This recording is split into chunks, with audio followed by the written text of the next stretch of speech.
नमस्कार, दिन भर की बड़ी खबरों में आपका स्वागत है। मैं हूं परवीन शेख। आज इस बुलेटिन में बात होगी चीन से अटल बिहारी वाजपेयी के कनेक्शन पर कांग्रेस के खुलासे की। राहुल गांधी की यूपी में एंट्री को लेकर कांग्रेस की तैयारी की। जानेंगे राम से सीता को अलग करने पर कैसे अशोक गहलोत के निशाने पर आई बीजेपी।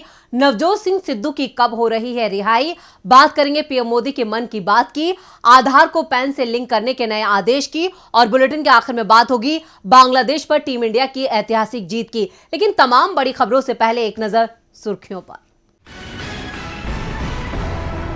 नेपाल में नई सरकार की तस्वीर हुई साफ। 6 पार्टियों का हुआ गठबंधन। प्रचंड 2.5 साल के लिए बनेंगे पीएम, उसके बाद दूसरे दल का नेता होगा प्रधानमंत्री। कोरोना से निपटने के लिए सरकार ने अपनी तैयारियों को दी धार। बाहर से आने वाले यात्रियों के लिए एयरपोर्ट पर आरटी-पीसीआर टेस्टिंग के आदेश। शिवसेना के मुखपत्र सामना में संजय राउत ने पीएम मोदी पर कसा तंज। कहा, नए भारत में भुखमरी बेरोजगारी सिर उठा रही है। पीएम मोदी को राष्ट्रपिता कहना उनका अपमान। तिहाड़ जेल में बंद सत्येंद्र जैन की सुविधाओं में कटौती, बाहरी लोगों से भी नहीं मिल पाएंगे। जेल मैनुअल के उल्लंघन के बाद किया गया फैसला। ये तो थी सुर्खियां और अब बात आज की सबसे बड़ी खबर की। अरुणाचल प्रदेश के तवांग में चीन और भारतीय सैनिकों के बीच हुए टकराव का मामला मोदी सरकार के गले की फांस बन गया है। विपक्ष संसद में भी लगातार इस मुद्दे पर चर्चा की मांग करता रहा है, लेकिन मोदी सरकार ने चर्चा नहीं की, बल्कि संसद के शीतकालीन सत्र को वक्त से पहले ही समाप्त कर दिया। लेकिन कांग्रेस इस मुद्दे पर मोदी सरकार को छोड़ने के मूड में नहीं है। आज कांग्रेस महासचिव जयराम रमेश ने इसे लेकर बड़ा खुलासा किया है। तो क्या कहा है जयराम रमेश ने, देखते हैं ये रिपोर्ट। आज भारत रत्न और पूर्व पीएम अटल बिहारी वाजपेयी की 98वीं जयंती है। इस मौके पर पीएम मोदी, राष्ट्रपति द्रौपदी मुर्मू सहित तमाम नेताओं ने सदैव अटल पर जाकर उनको श्रद्धांजलि दी। वहीं कांग्रेस ने भी वाजपेयी को आज याद किया। कांग्रेस नेता जयराम रमेश ने अपने एक ट्वीट में तवांग मुद्दे को उठाकर मोदी सरकार पर निशाना साधा। दरअसल संसद के शीतकालीन सत्र के दौरान अरुणाचल के तवांग में भारतीय और चीनी सैनिकों के बीच हुए टकराव पर कांग्रेस ने सदन में चर्चा की मांग की थी, जबकि रक्षा मंत्री राजनाथ सिंह ने दोनों सदनों को 3-3 मिनट में इसका जवाब दिया था। मगर विपक्ष का कहना है कि वो इस पर चर्चा कराना चाहती है। इसी मामले को लेकर जयराम रमेश ने बीजेपी को आज आड़े हाथों लिया है। जयराम रमेश ने ट्वीट में लिखा कि आज अटल बिहारी वाजपेयी की जयंती है। वो पहले कार्यकाल के दौरान सांसद थे जब उन्होंने नेहरू के एक खत पर साइन किए थे। इस खत में चीनी हमले पर चर्चा के लिए निर्धारित समय से पहले संसद बुलाने का अनुरोध किया गया था। उन्होंने आगे कहा कि नेहरू मान गए थे, अब सांसद चीनी घुसपैठ पर चर्चा तक नहीं करा सकते। कांग्रेस नेता 1962 के भारत चीन तनाव के बारे में बात कर रहे थे जब जवाहरलाल नेहरू देश के पीएम थे। तब अटल बिहारी वाजपेयी की मांग पर नेहरू चर्चा के लिए तैयार हो गए थे। आपको बता दें कि तवांग में 9 दिसंबर को भारतीय सैनिकों और चीन सैनिकों के बीच टकराव हुआ था, जिसमें भारतीय सैनिकों को चोटें भी आई थी। लेकिन इस बार संसद में इस मुद्दे पर चर्चा तक नहीं हुई, जबकि विपक्ष ने सरकार पर आरोप लगाया था कि सरकार चीन को लेकर सच छिपा रही है। चीन को लेकर कांग्रेस के नए वार पर बीजेपी नेताओं ने खामोशी की चादर ओढ़ ली है, तो वहीं कांग्रेस अब पहले से ज्यादा आक्रामक नजर आ रही है। आक्रामक तो राहुल गांधी भी नजर आ रहे हैं। शनिवार को लाल किले से राहुल गांधी की चुनौती ने 2024 की जंग को जनता बनाम बीजेपी बना दिया है। वहीं अब यूपी में राहुल गांधी की भारत जोड़ो यात्रा के लिए खास रणनीति बनाई गई है। राहुल गांधी अब तक 9 राज्यों में 3000 किलोमीटर का सफर तय कर चुके हैं। 7 सितंबर को कन्याकुमारी से शुरू हुई यात्रा शनिवार को दिल्ली पहुंची थी। दिल्ली में भारत जोड़ो यात्रा ने अपने 108 दिनों का सफर पूरा कर लिया था। आज से 2 जनवरी तक भारत जोड़ो यात्रा विराम पर रहेगी। 3 जनवरी को राहुल गांधी की भारत जोड़ो यात्रा यूपी में प्रवेश करेगी। यूपी में यात्रा को लेकर खास इंतजाम किए गए हैं। यात्रा में हर जिले के पार्टी कार्यकर्ता शामिल होंगे। सभी प्रांतीय अध्यक्षों समेत जिला और शहर कमेटियों को जिम्मेदारियां बांटी गई हैं। भारत जोड़ो यात्रा दिल्ली से यूपी की सीमा में प्रवेश करेगी। गौतम बुद्ध नगर, गाजियाबाद, बड़ौत और बागपत होते हुए पानीपत जाएगी। यात्रा 3 जनवरी से 7 जनवरी तक यूपी की सीमा में रहेगी।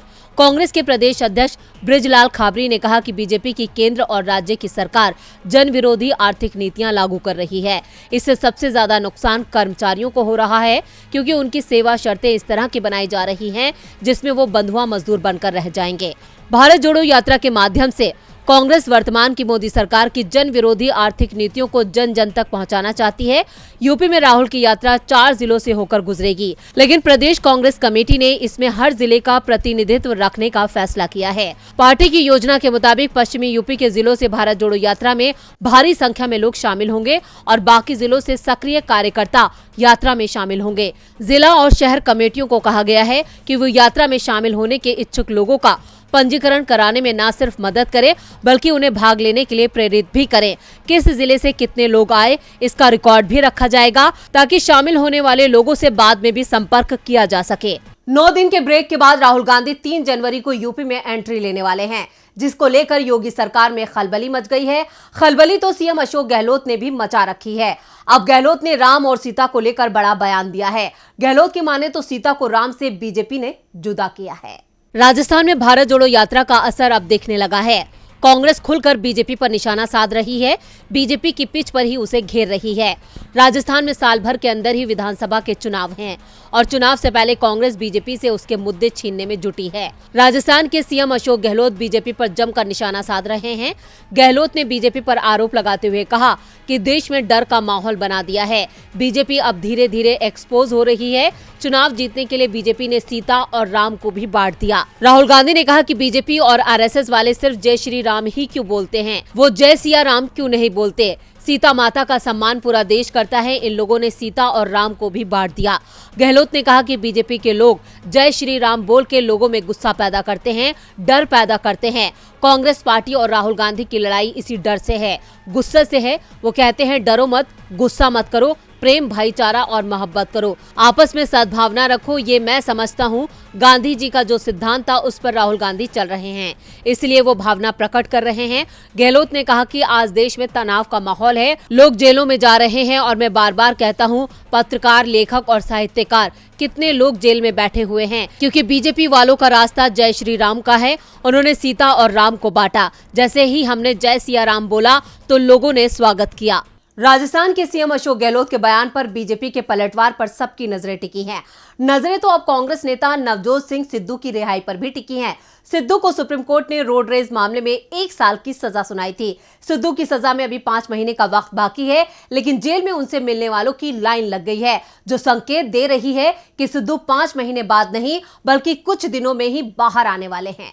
पंजाब कांग्रेस के पूर्व अध्यक्ष नवजोत सिंह सिद्धू के जेल से बाहर आने का समय तय हो गया है। नवजोत सिंह सिद्धू 26 जनवरी शाम 7 बजे जेल से रिहा किए जाएंगे। सिद्धू को सजा तो 1 साल की मिली थी, लेकिन वो करीब 4 महीने पहले ही जेल से रिहा हो जाएंगे। नवजोत सिंह सिद्धू का नाम उन 50 कैदियों की सूची में रखा गया है जिन्हें 26 जनवरी 2023 को भारत के अमृत महोत्सव के दौरान रिहा किया जाएगा।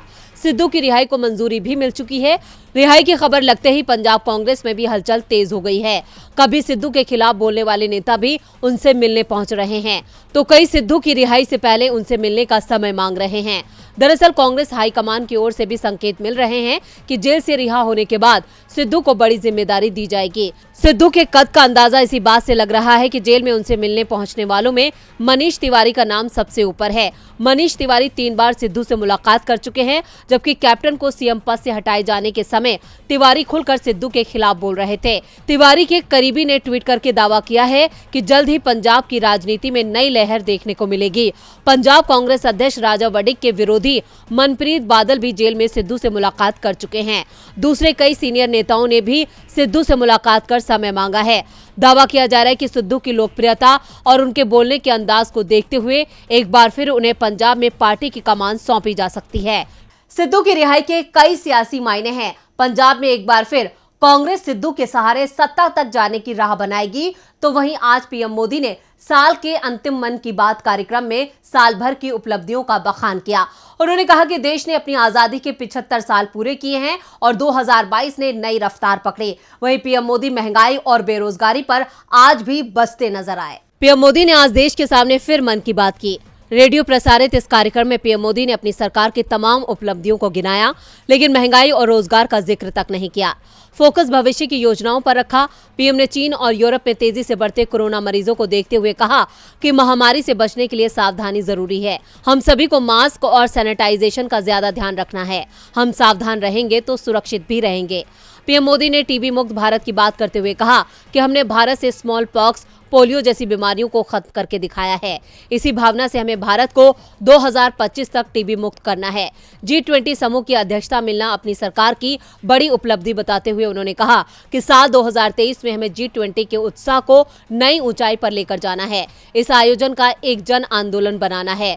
स्वच्छता मिशन को अपनी सरकार की बड़ी कामयाबी बताते हुए पीएम मोदी ने कहा कि 2014 में शुरू हुए स्वच्छ भारत मिशन को नई ऊंचाई पर ले जाने के लिए लोगों के साथ अनूठे प्रयास किए गए। ये प्रयास सिर्फ समाज के भीतर ही नहीं बल्कि सरकार के भीतर भी हो रहे हैं। पीएम ने नमामि गंगे अभियान से लेकर आने वाले कार्यक्रमों का जिक्र किया, लेकिन देश की समस्याओं पर वो कुछ नहीं बोले। ना तो पीएम ने चीन को लेकर कोई बात कही, ना देश की आर्थिक मुश्किल को लेकर। मन की बात करते करते पीएम मोदी को कई साल हो गए, लेकिन देश की मन की बात पीएम मोदी कब समझेंगे, इसका सबको इंतजार है, क्योंकि महंगाई ने आमजन का जीना मुश्किल कर दिया है। नए साल आने में महज 5 दिन बचे हैं। 2023 में नए नियम आम लोगों की जिंदगी को प्रभावित करने वाले हैं। कई नियम बनेंगे तो कई नियम बदल जाएंगे। ऐसे में इनकम टैक्स रिटर्न फाइल करने वालों के पास भी यह आखिरी मौका है। अगर 31 दिसंबर तक रिटर्न फाइल नहीं किया है तो सरकार उठा सकती है बड़ा कदम। देखते हैं ये रिपोर्ट। वित्त वर्ष 2021-22 के लिए इनकम टैक्स रिटर्न फाइल करने की आखिरी तारीख 31 जुलाई निकल चुकी है, लेकिन कई लोग ऐसे हैं जो ITR नहीं भर पाए हैं। अगर आपने भी अभी तक नहीं भरा है तो लेट फीस के साथ 31 दिसंबर 2022 तक ITR भर सकते हैं। आयकर अधिनियम की धारा 139(1) के तहत तय समय तक ITR नहीं भरने पर धारा 234(a) के तहत जुर्माना लगता है। बिलेटेड ITR 31 दिसंबर 2022 तक 5,000 जुर्माने के साथ भर सकते हैं। वहीं अगर करदाता की कुल आय 5 लाख रुपए या इससे कम है तो उसे 1,000 रुपए का जुर्माना देना होगा। आय अगर 2.5 लाख से कम होने पर बिना जुर्माना रिटर्न भर सकते हैं।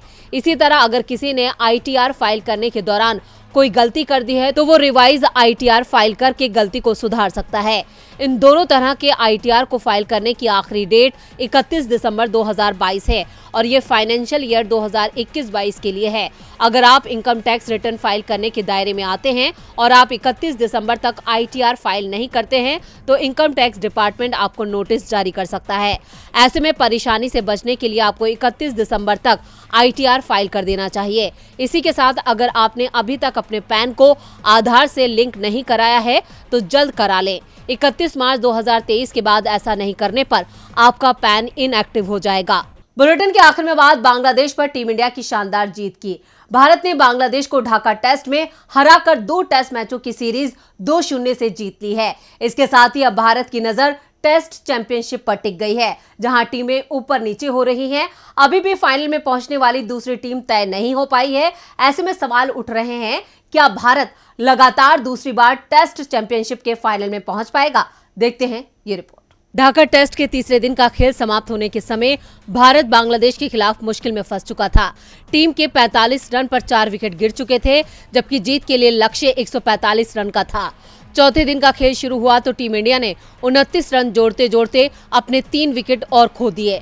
पहले जयदेव 13, ऋषभ पंत 9 और फिर अक्षर पटेल 34 रन बनाकर आउट हुए, लेकिन फिर श्रेयस अय्यर और अश्विन के बीच 71 रनों की साझेदारी ने भारत को 3 विकेट से जीत दिला दी। इसके साथ ही 2 टेस्ट मैचों की ये सीरीज भारत ने 2-0 से जीत ली। इस जीत का भारत को सबसे बड़ा फायदा टेस्ट चैंपियनशिप में मिला है। टीम इंडिया और दक्षिण अफ्रीका के बीच दूसरे स्थान के लिए फासला और बढ़ गया है और टीम इंडिया के फाइनल में पहुंचने की उम्मीद दिखने लगी है। भारत को अब सिर्फ एक सीरीज खेलना है।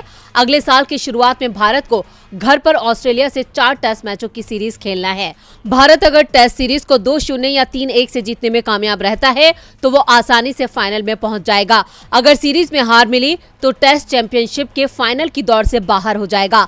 इस समय 4 टीमें फाइनल की रेस में चल रही है, जिसमें ऑस्ट्रेलिया 76.92% अंकों के साथ पहले स्थान पर है और वो अपनी अंतिम सीरीज भारत से खेलेगा। इस समय ऑस्ट्रेलिया और दक्षिण अफ्रीका के साथ सीरीज चल रही है, जो अफ्रीका के लिए ज्यादा महत्वपूर्ण है क्योंकि फाइनल की रेस में उसे भारत को सबसे करीबी टक्कर मिल रही है। भारत वर्ल्ड टेस्ट चैंपियनशिप की पॉइंट टेबल के 58.93 अंकों के साथ दूसरे स्थान पर है। दक्षिण अफ्रीका के 54.54% अंक हैं और वो तीसरे स्थान पर है।